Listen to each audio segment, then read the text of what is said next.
Welcome back to Kinda Christian, folks. As always, I am kinda excited to be with you again.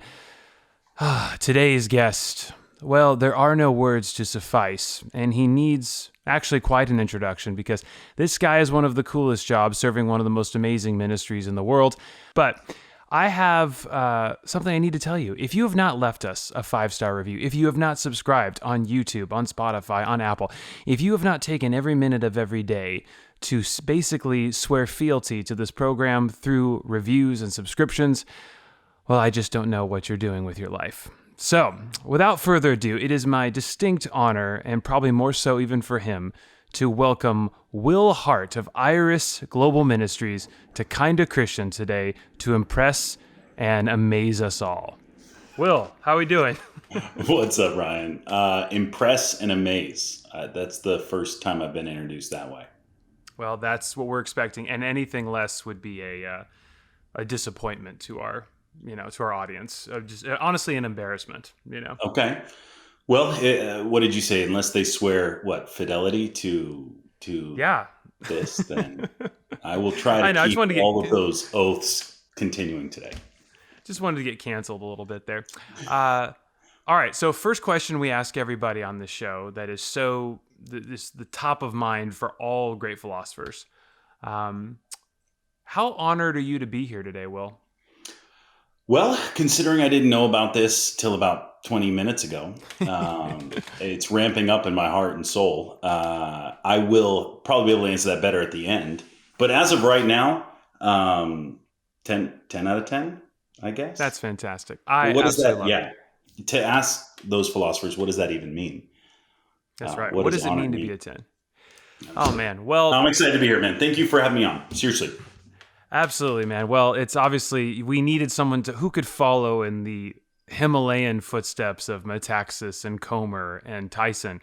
Right. Only Will. And I like Heart and Soul. That would actually be a great name for a book. Did you consider that when you wrote your book?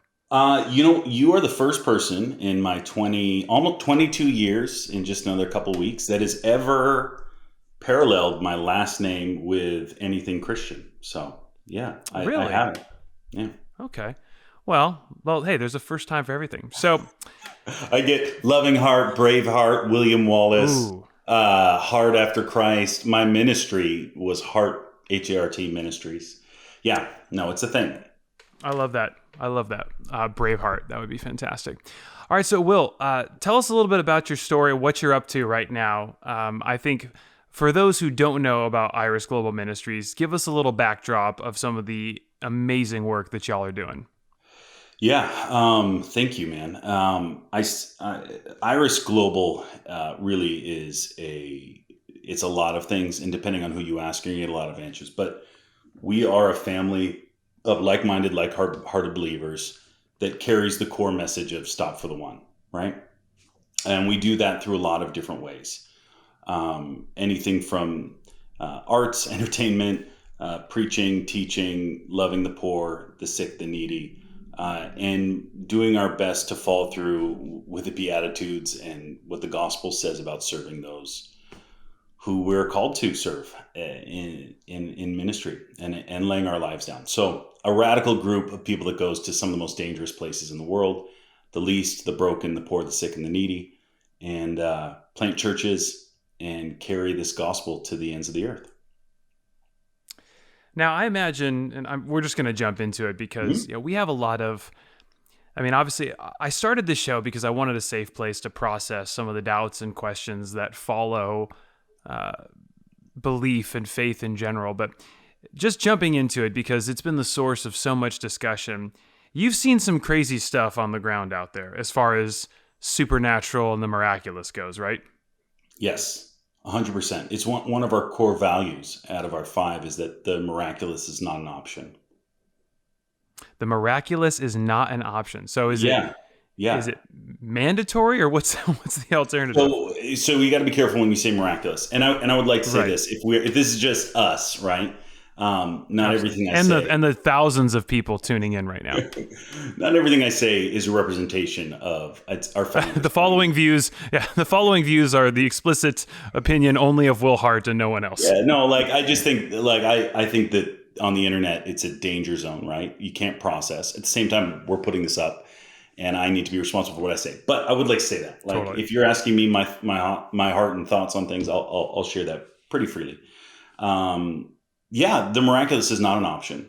And I think when I make a statement like that, people immediately go to miracles, signs, and wonders. Yes, we Hmm. do. I do believe that miracles, signs, and wonders follow those that believe. It's a biblical precedent in my mind. It's one of the ways that people can.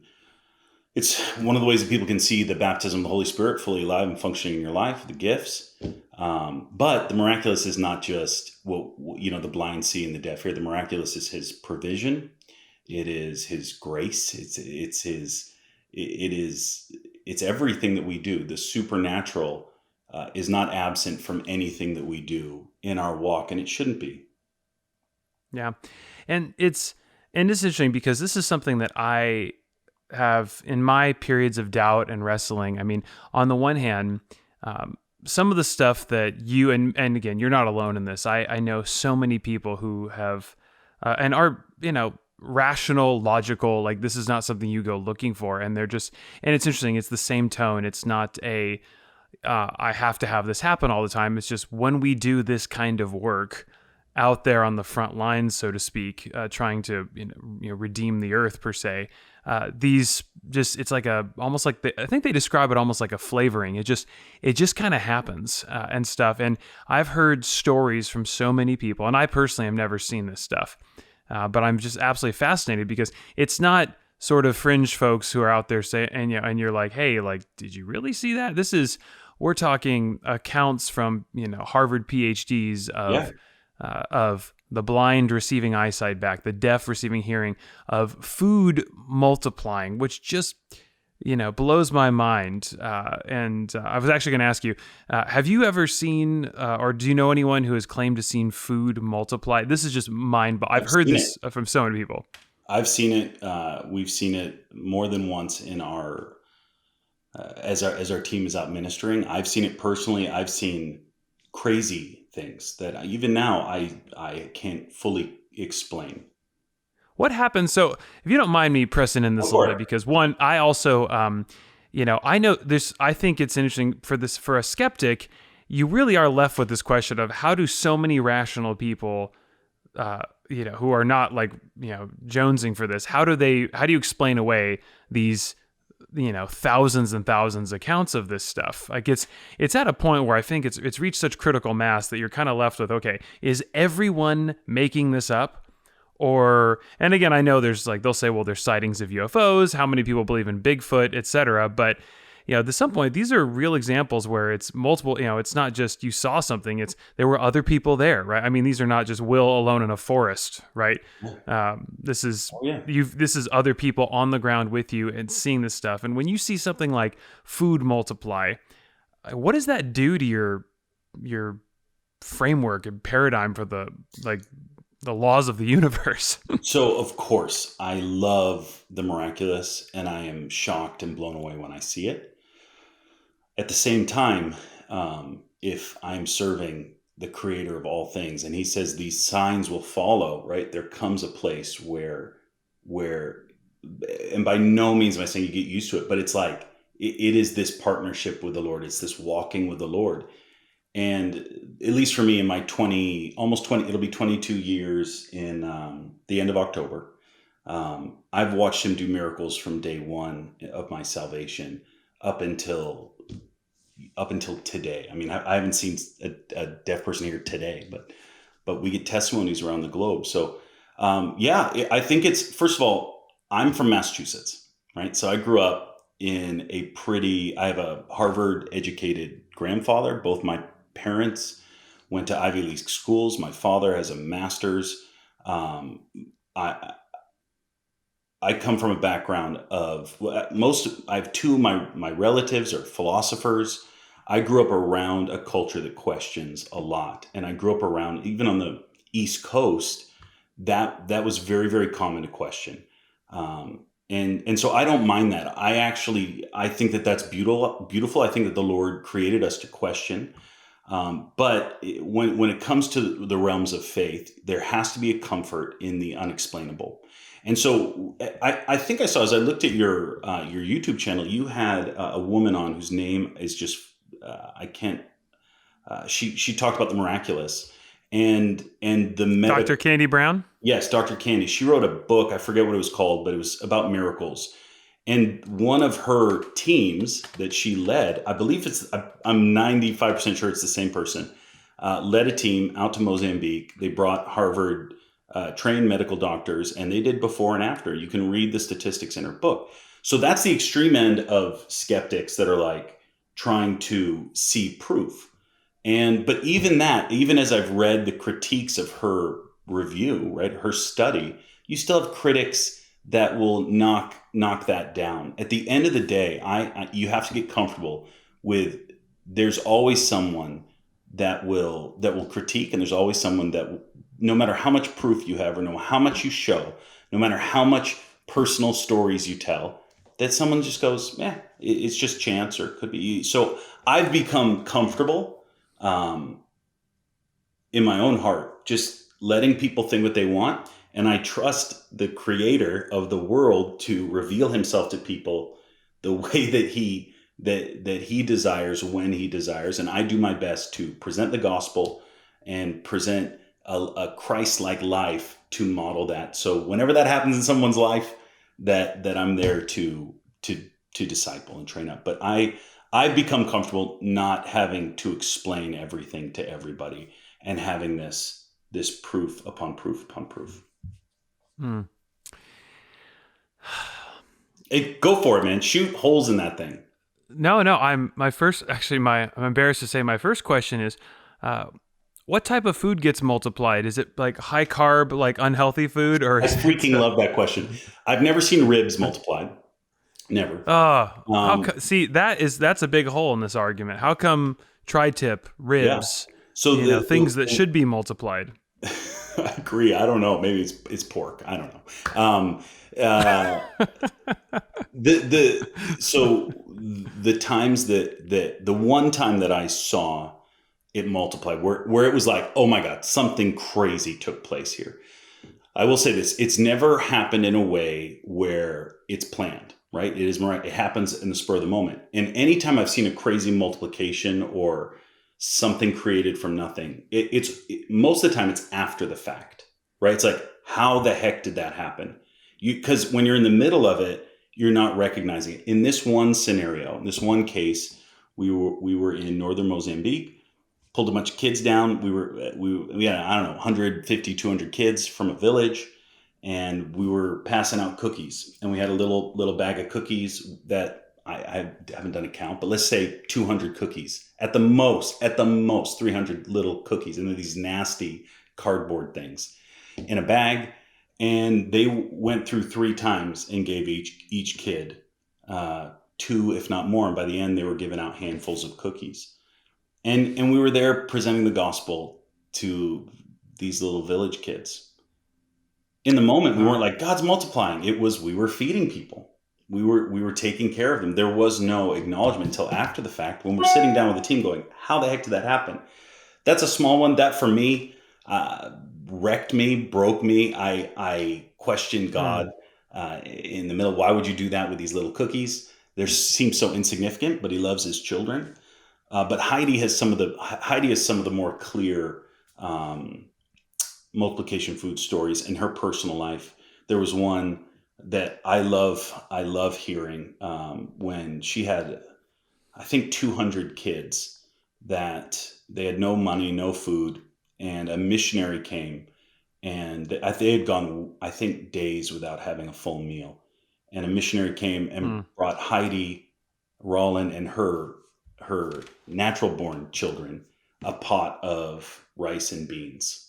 And she tells the story of feeding every single person, every single one of their kids there from this one small pot that was meant for her family. So we're talking massive multiplication. I personally have experienced driving 14 hours, 12 hours with no diesel in our tank in the Congo as we're going through rebel territory. And even in that, I didn't notice it until we got back to the end. See, in the middle, we're worried about falling off cliffs, which we slid off of a cliff. And we're worried about, are we going to get shot or killed? But it's not until after the fact that you go, that journey took us 12 hours. It was supposed to take 4. That journey took us 12 hours. We arrived in the village with empty tanks, no gas stations, no nothing. As we're getting ready to leave, we had 2 vehicles. Someone brings a jerry can of diesel. That's about 5 gallons, let's say. They put half in one truck, half in another truck, both on empty. And let's say that empty still had 5-10 gallons in each one. We drove 12 to 14 hours. I don't remember exactly. We'll call it 12. We'll call it 10 just for skeptics. We drove 10 hours through the jungles with a minuscule amount of diesel in our tanks. And when we pulled into the driveway where we were saying the vehicles shut down, and we couldn't even get them started the next morning. Like there was nothing in them. They shut down in our driveways. And so we sit back, and we have a friend that was actually there. You could ask your friend this exact same. She was there when this took place. And you sit down and you just go, I don't know how that happened, but it's a sign that makes me wonder. It's a sign and a wonder. And so I have a lot of things over the years.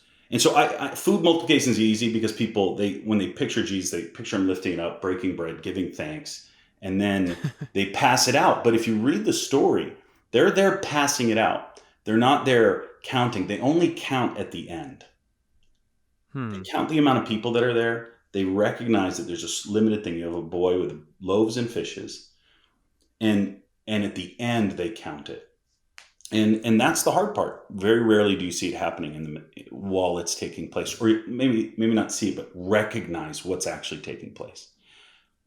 Wow. Okay, I've got so many thoughts, questions. Okay, this. Thank you for sharing this story. No problem. One, what brand of Jeep was this? Great commercial opportunity. This was we had a Mitsubishi something or other from Japan, because you get all these cars from Japan that are bought up locally. So it was a Mitsubishi, and I think we had a Land Cruiser, an old like Land Cruiser. I got photos. That's a great commercial, great endorsement, great testimonial, right? You know, and then they could license like Celine Dion's "I Drove All Night." You know, that's maybe 2 on the nose. It does 14 hours in the car too. 10 for. I would be curious at some point to know your playlist. I'm assuming there's not great 5G out there. No, we had soldiers. We were petrified because we were driving through rebel territory, and so our whole time was getting unstuck. Right, because you would drive for 5 minutes, be stuck for 20, drive, and it was just all night long. At one point, we went off the side of a cliff where one of our wheels was teetering over the side, and even that place, absolutely terrifying. Yeah, we're in the jungles of the Congo. I remember at one point, so I had my hand on the door. My wife was with me. We'd just been married, I don't know, 8 months at that point. There was a 17-year-old girl with us and an 18-year-old kid with us, and we drive off this cliff.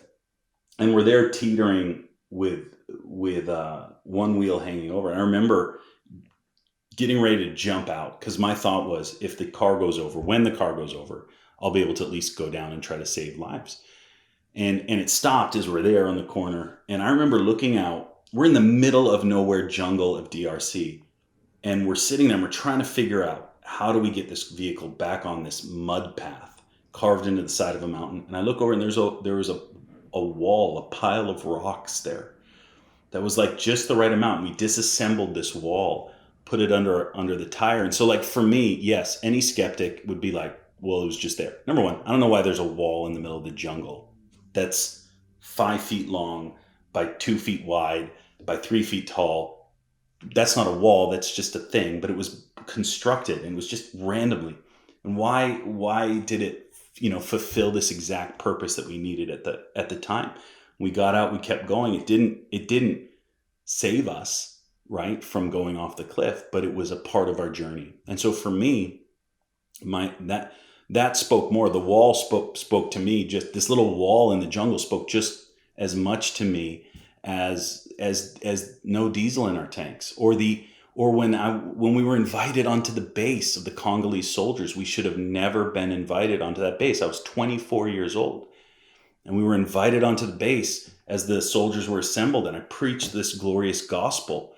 And one by one, you heard thud, thud, thud, thud, thud, thud, thud as they dropped their guns and began crying out to the Lord. The Miraculous is the captain of the army who just got saved a couple of weeks prior at a meeting we were doing in the jungles, that gets up and spins around and dances and leads his troops for 45 minutes in praise and worship.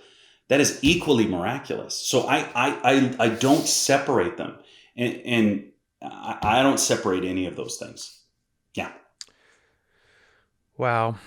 Oh man, that cliff sounds terrifying. It's I wouldn't put that in the video when you invite donors to come join you on a mission, unless they really want the thrills.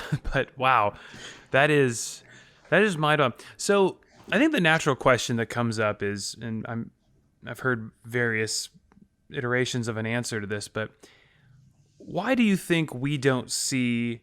And I can't obviously make the claim that we don't see this in the United States, but it seems to be a understanding that these types of miraculous events tend to occur with more frequency in environments that are like the ones you're in, that are fraught with risk and peril.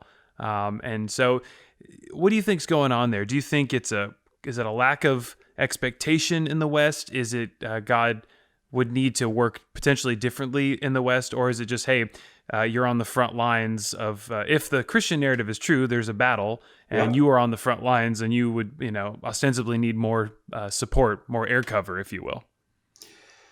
I'm going to answer this two ways. You might not like it, but number one, I would disagree with the I can always edit it. That's okay. Yeah, I would disagree with the premise that miracles function or happen more frequently on the front lines. I don't see that in the scripture. I do see these signs follow those that believe, right?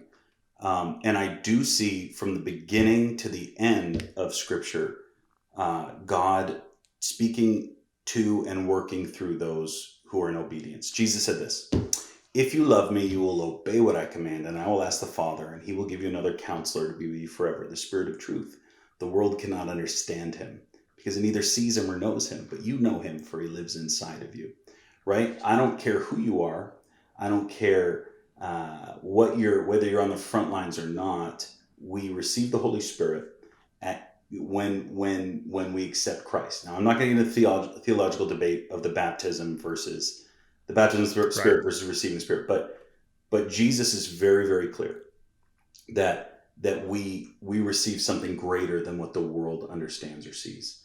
And so the miraculous is involved in anything and everything. Now, when you're speaking of the miracle sign gifts, right? The healings, miracles, signs, and wonders, right?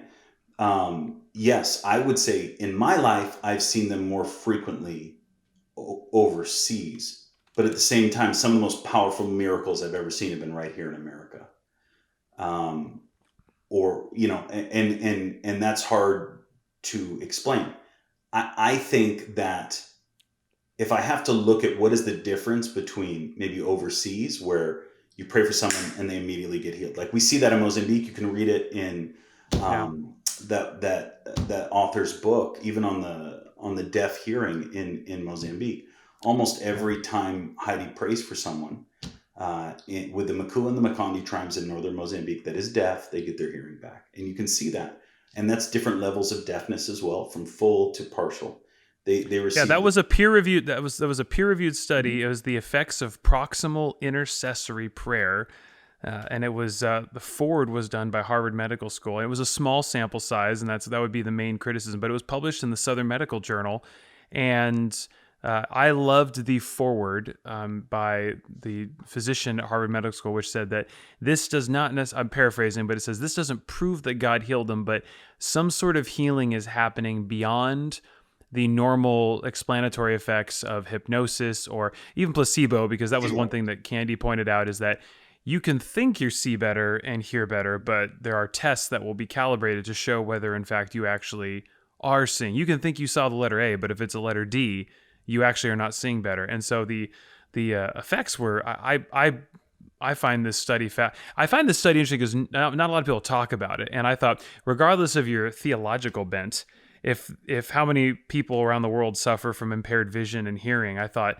this seems to, this is probably neutral at worst, and why not go get hands and get someone to be prayed for? I think it's a remarkable study. So Candy's incredible, and that research is just so fascinating. Yeah.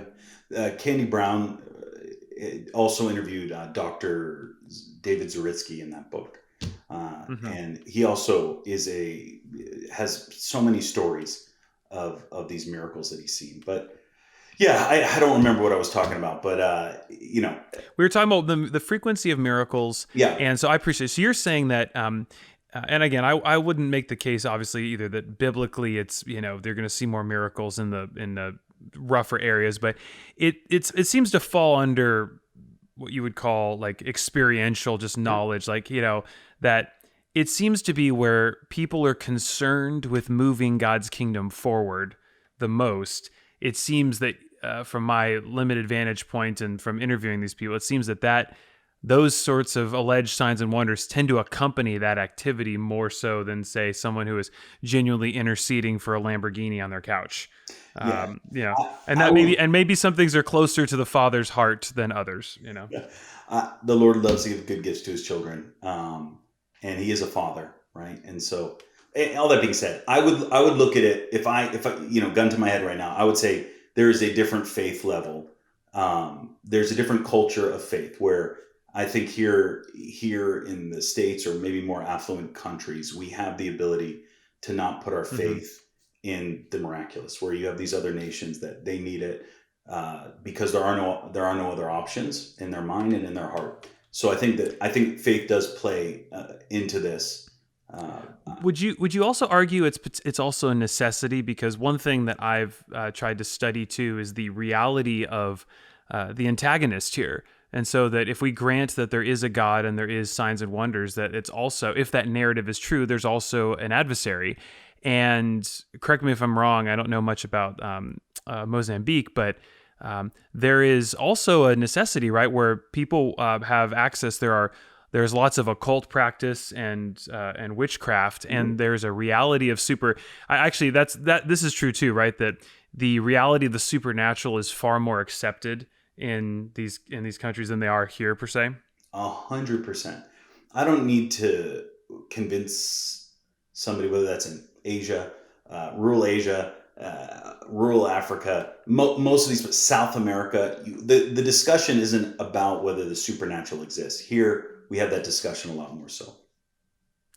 Interesting. So that actually would be an interesting case, right? So here it's, what would be more convincing? You could recite Wayne Grudem's systematic theology to someone out in rural Mozambique, and they might go, that doesn't matter to me. Like there may be a witch doctor, right, who is performing legitimate signs and wonders on their perspective, and so there ostensibly is this need for God potentially to show up and do more dramatic things, because you're not gonna be able to. And it's interesting too, because I totally do not believe, like, I hear this narrative that, oh, well, there's like, it's almost like this accusation that it's more, people are more, credulous, that they believe these things more easier. And I think it's important to remember too, that, that only in this like Western sort of, American European society, that we're kind of the minority as far as globally as like not ascribing reality to the supernatural, right? Like the vast majority of the world seems to understand that there's something else going on beyond the natural.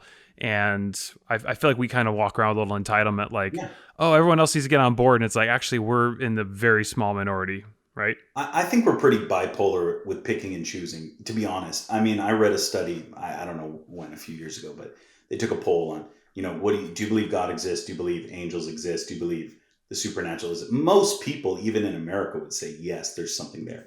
But when it comes down to actually pinpointing them, then that's where it dissolves. But most people believe in the supernatural, but to the extent that makes them feel comfortable, or that fits whatever religious view that they have.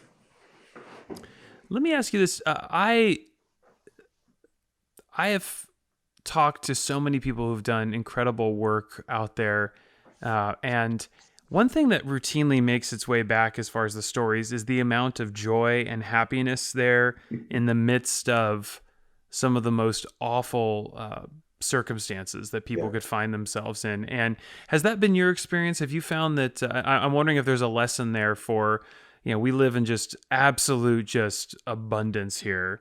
And I feel like, if I can quantify that, we may not have nearly as much joy if I'm painting with a broad brush, because obviously I don't ever want to suggest that people are happy with the circumstances that they find themselves in, but there seems to be a pervasive joy that I've heard about. Has that been your experience? 100%. It's actually one of our core values as well. You're hitting them on the head. Oh, I got two on there. All right. One of our core values is that joy is not an option. And what is more miraculous than those who are being persecuted to experience radical joy? I was just, if I can be like, how deep do you want me to go? Because I can share some stories that will. Dude, you're on the premier theological questioning podcast this side of the 405. So, just have at it, man. Don't worry. The editors can take out anything that you repent of later. Well, we're so good. I was just in Mozambique about 3 months ago. Maybe it's a little bit more than that, but within the last few months, I was in Mozambique. And probably most of your viewers don't know, but there is a massive war going on with radicals up in northern Mozambique. So this is where our presidents Heidi and Roland live. This is one of our largest base out of all of our locations around the globe, almost 80 locations. And what started out as a small group of rebels turned into a terrorizing organization that is currently and was with much more freedom. They started to crack down a little bit more, going into villages, raping, killing, mutilating entire villages of people. And so we have right around 3,000 churches in the northern province of Mozambique. So we're talking all of this taking place in northern Mozambique. So over the last 2-3 years, as it's ramped up, currently the last numbers I heard, and this was a month or two ago, was about 850,000 refugees fleeing the north, coming down to Pemba, where we're at, Cabo Delgado. They're fleeing south. And the stories you hear are unbearable. I've worked with a group recently. There's so many amazing ministries, and these guys ask that I don't use their name because they want to be silent. Yeah. But these guys work in those sorts of circumstances. And I was speaking with the head of this organization after I sent some of the videos of the torture and the mutilation, because I get sent this stuff. And he said in all of his years, it's the worst thing he's ever seen. And these guys work in war zones. They work amongst, they work in the craziest. And so this is the backdrop of what's going on. And this is leading up to something. So this is going on, and we're as an organization, as a ministry with passionate lovers of Jesus, we have teams that are there on the ground. They're giving their life away. They're saying, I'm willing to give my life away to preach the gospel in the midst of all this. Of course, some left, but a chunk stayed as well as our nationals rising up and taking on leadership. But I flew out there to encourage the team in the middle of all this, fully knowing that at any moment they can come into Pemba and kill people.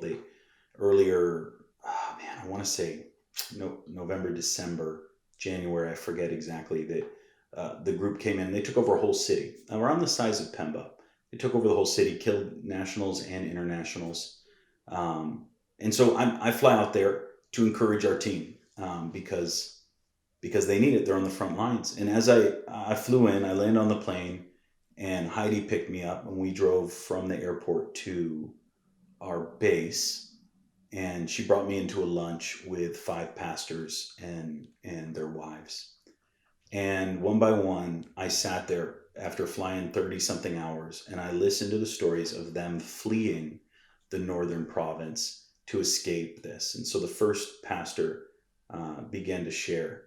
And he says, when they came into our village, we ran, and my 4-year-old couldn't run fast enough.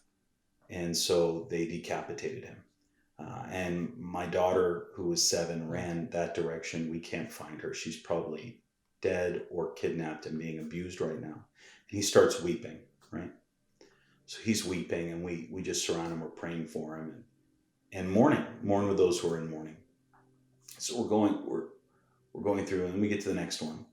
And same story. I don't know where my wife is. She was probably kidnapped and being held as a slave. My daughter's dead. I came back after, and I found their heads chopped off, and then they didn't stop with just decapitating my 4-year-old. They chopped them to little pieces, and even to the point where you hear the stories of cannibalism. I made it through about 2.5 stories before I physically, and I have seen the worst, man. Ryan, I'm going to tell you something, man. Like, I've been around some of the worst. I've seen the worst. We go to the front lines. And I had to leave halfway through, and I just went and vomited all over. Like, I vomited in the sink that I found in the kitchen. It was too much. The most horrific things I have ever heard.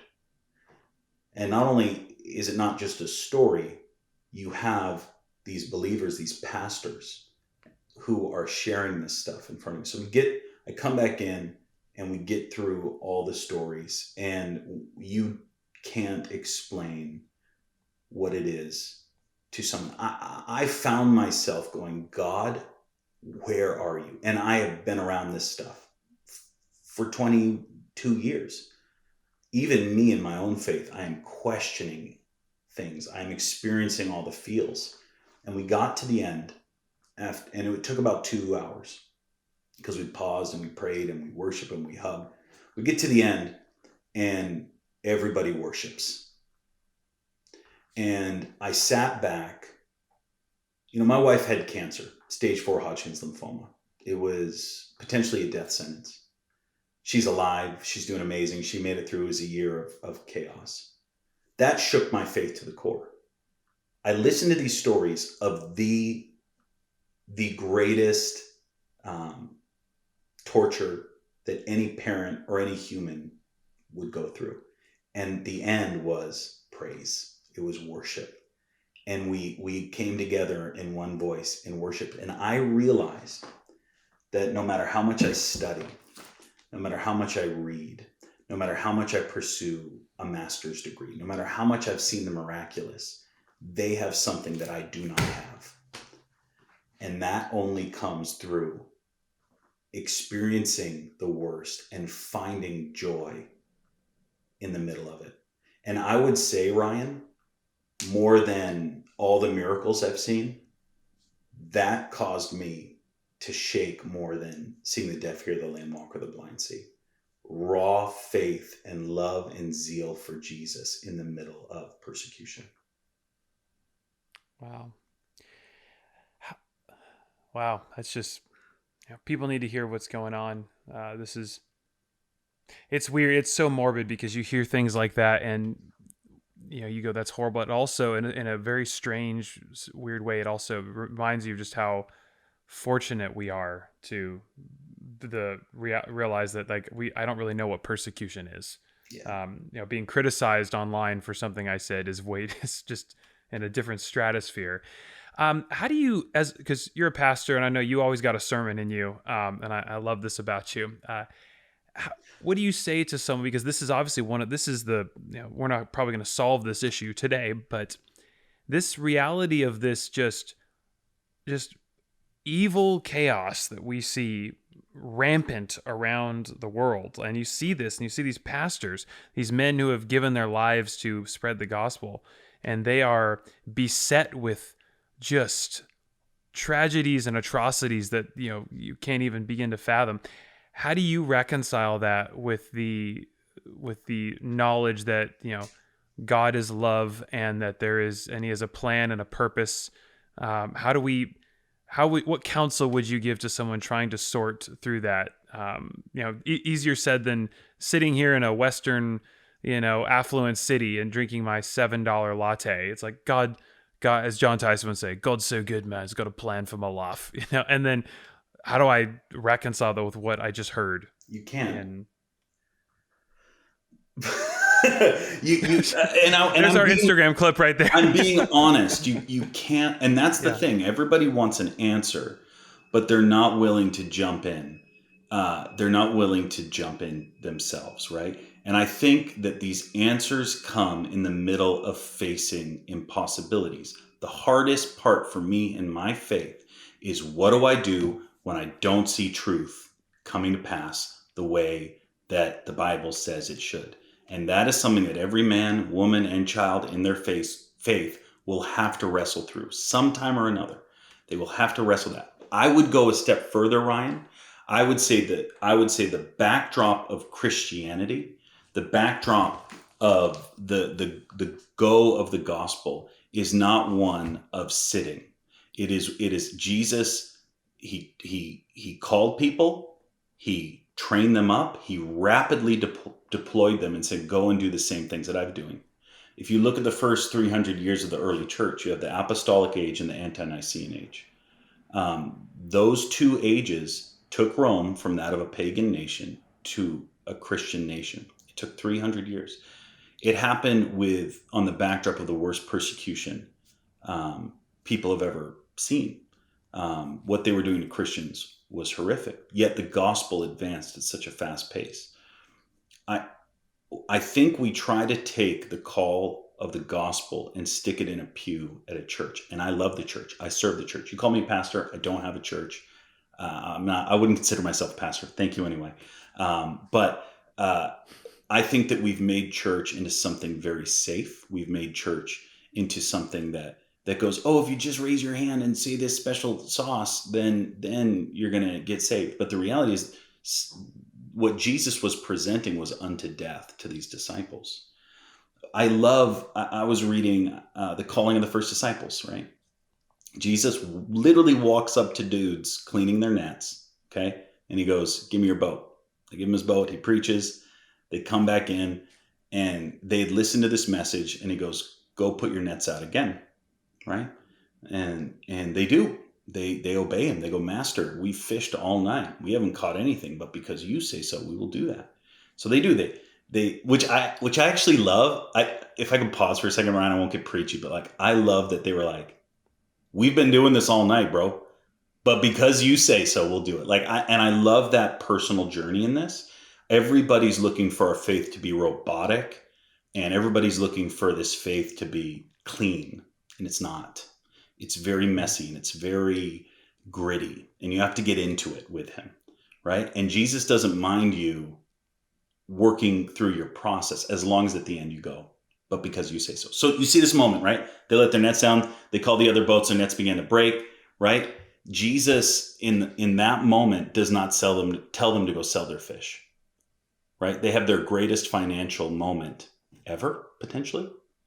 And he doesn't say, go sell them, or sell them at wholesale and then let's go, right? He just goes, now follow me, right? This call from the beginning is not in everything making sense. This call is obedience. And it goes back to what I said before. If you love me, you'll obey me. I think a lot of the church, and I'm generalizing here, and I love the church, but I think a lot of us have made our faith to sit in a pew and have it all make sense. And it can't and it won't. Jesus is not a meal ticket out of suffering or chaos. He is the hope in the midst of all that. And yes, he does do the miraculous. The miracles are not an option, right? But we cannot figure this whole thing out. We can't. Yeah. And that journey, like where I said, the hardest thing in my life is when I pray for my wife, and I've seen cancer healed. I've seen it. I've seen cancer healed more than once. But yet it's happening in my own family, with my own wife. What do I do? How do I respond? And how would you explain that to your kids too? So my kids were 1, 8, and 9. And so a 9-year-old and 8-year-old might ostensibly have some questions, right? Oh, they had great. Dad, is mom going to die? You want to know how I explained it? I don't know if this is right or wrong, but let me ask you how.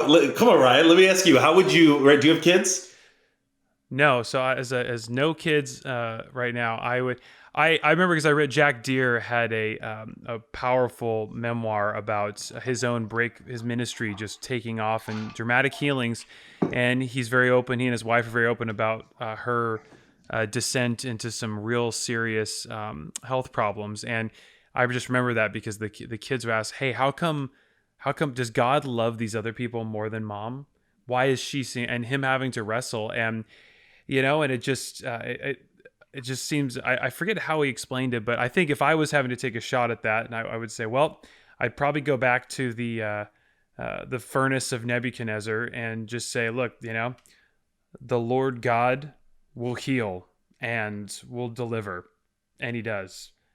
But even if He doesn't, it doesn't mean it's not true. Yeah. And it's like double thinking. You just got to blow your mind and just trust that ultimately, if somehow this is true, and if somehow there is a God that's loving and kind and He is sovereign over all things, then just because you can't think of a reason Right. right now doesn't mean there couldn't be one. And as long as there's a possibility that He's got a reason, then you have to be open to that. And that sounds so trite, and I hesitate to say that because anyone going through stuff, I get it. I mean, I've never thankfully gone through cancer or anything like that, but I would go, how frustrating for you as a husband to see miracles and these sort of things, and then go, God, come on, like, what the heck?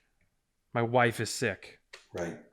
I think well done. I don't dislike your response. For me, in the moment, it caught me off guard, right? Because we're in the throngs of Yeah. just, I'm going, do I need to start up a new wife search committee? Like all of those things.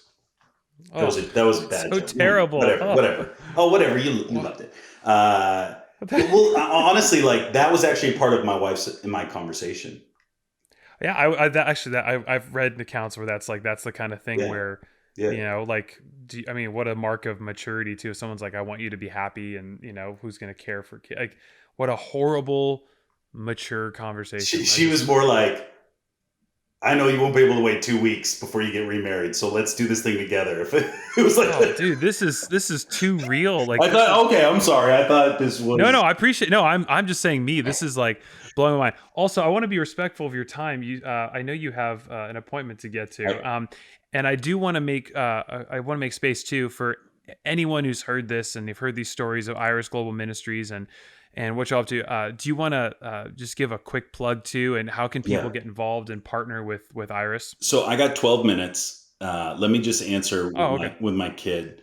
Here's what I told my children, and I would say it's even harder for them than most people, because all I do is travel and preach and teach and preach on God moving miraculously. And so their whole lives they had seen dad, right? Jesus uses dad, but like they don't fully understand Jesus. We're discipling them, but what they see as little chicken nuggets is dad goes and prays for people and they get healed, right? And so why can't dad pray for mom? Like that struggle was very, very real in my kids. And so I'll never forget, I was driving my daughter to a birthday party, and my son, as I dropped her off, he's sitting all the way in the back of our minivan. He goes, Dad, is mom going to die? And I remember pulling over in the parking lot and just turning around saying, she could, right? And he just burst out. He burst out crying. I never wanted to present something to my kids where I would lie to them, where my faith, right? Where they have to take on my faith, right? Mm-hmm. And this is a weird thing, and I probably should sit down and write about it and process this, because I haven't. I really haven't. But I turned around and I said, yep, she could. And I just remember this conversation with my son being like, but any of us could. We had seen a car accident the day before. And I just said, well, Josh, they were driving and they got in a car accident. That person could have died, and no cancer, no nothing. I said, and I took that moment to share with him a little bit of my faith and how I got there. But here's what I said. I said to him, and I said to my daughter, and I said this to the doctors of the Hershey, Pennsylvania Medical Center. I said, you guys do what you do best. and I'm going to do what I do best. And I told my kids, I said, Josh and Bella, I don't know what's going to happen, but I'm going to fight and I'm going to pray. And I want you to journey on this thing with me. And we're going to do this thing together. And I brought my kids into it. I've done my best to bring them into our walk. So they don't just see the good stuff. They see the struggle. They see the missionary struggle. They were born on the missions field.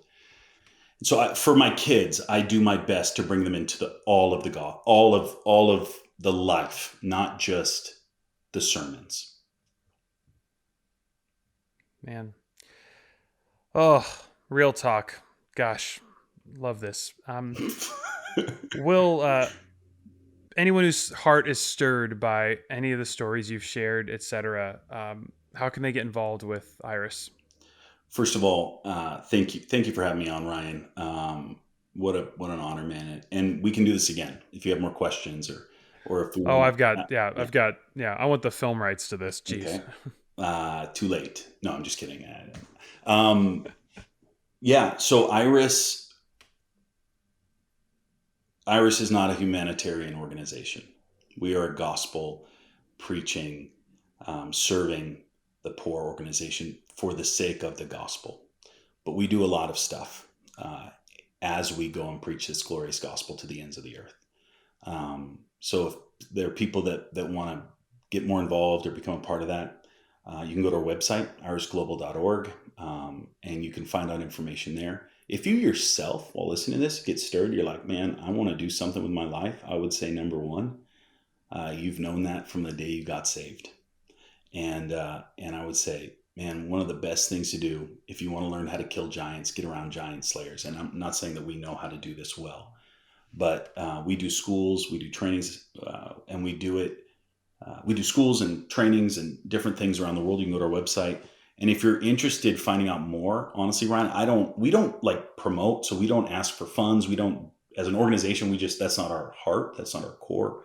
But if I can get this one thing to tell your listeners, something that I'm really excited about is our online missions course. It's not, you won't finish it and become a missionary. But if you're interested more about the heart and core of what I'm talking about, we go through our core values.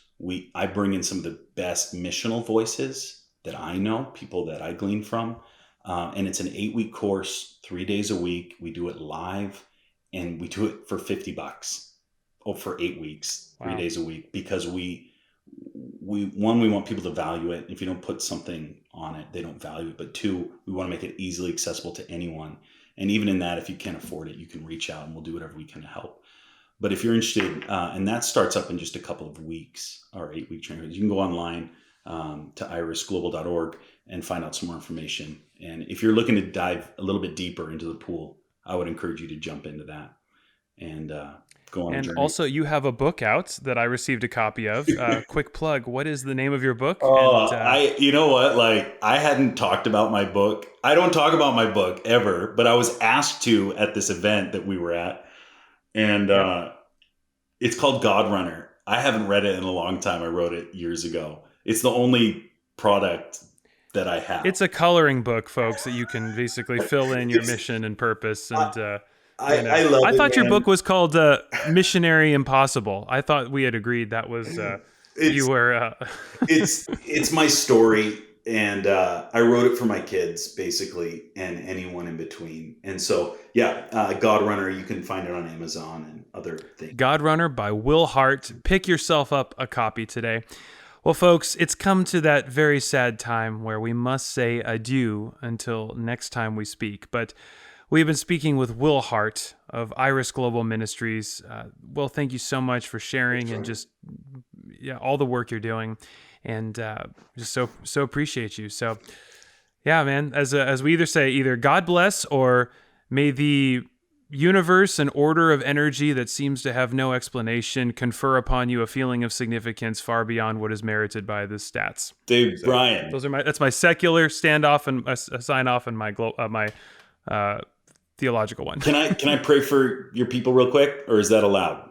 Of Of course. Yes, you absolutely can. And it's funny too. I didn't charge my laptop in front of this, so it's perfect timing. We have about 5% left, and what a chance for a miracle that my battery was at 5%, and Will prayed for 3 hours, and it just stayed on. Yeah. Let me just pray real quick. Father, I just thank you for each and every one that's listening right now.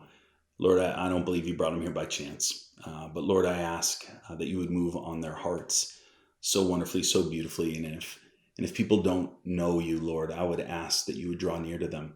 And Holy Spirit, I just thank you. I thank you for each life, God. You put them on here for a purpose and a plan. And Jesus, I ask that you would reveal yourself to them as they seek you. In Jesus' mighty name, Lord, if there's anyone that needs a miracle, God, you know their hearts. You know what we ask before we even ask it. But Lord, I ask that you would move on them and in them and through them, Lord, that we wouldn't just have conversations about you, but Jesus, that you would come and draw near and touch hearts and reveal yourself to each and every listener. We give you all the praise and all the glory. In Jesus' name, amen. If you don't know him, I would encourage you to know him. Find a great Bible-believing church, knock on their door, and talk to somebody. For more information on God, you can visit his website at god.org, right? Yeah, and or that's a good pull one. out his number one bestseller, the Old Testament and New Testament. Ooh. It's been on the top of the charts for about 100 years. So Only as long book as they've where the had charts, author communicates with you while you read his book. it's an interactive read as well, and a lot of contributors, so enjoy that book. So, Will, thanks so much for doing this. So appreciate it. Thanks, Ryan. And folks, we'll see you next time.